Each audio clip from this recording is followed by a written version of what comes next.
সত্যি বলতে তোর ফিরে আসাটা আমার কাছে অদ্ভুত একটা শান্তির মতো লাগছে। তোকে হারানোর পর আমি কখনো তোর প্রতি রাগ রাখিনি। অনেক অভিমান ছিল, ছিল অনেক কষ্ট, কিন্তু ভালোবাসাটাও ঠিক ততটাই সত্যি ছিল, এখনো আছে। আমি তোকে আজও ভালোবাসি, ঠিক আগের মতোই, হয়তো আরো গভীরভাবে।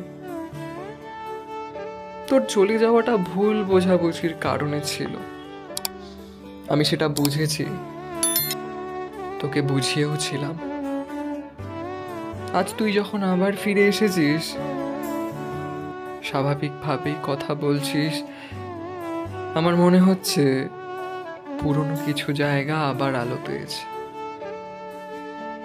আমি তোকে কোনো সিদ্ধান্ত নিতে বলছি না, শুধু এটুকু বলছি, যদি তোর মনে আজও একটু হলেও সেই পুরনো অনুভূতিটা বেঁচে থাকে, তাহলে আমাদের আরেকটা সুযোগ দেওয়া যেতেই পারে। আমি আছি আগের মতোই, তোকে আর তোর স্মৃতিগুলোকে নিয়ে।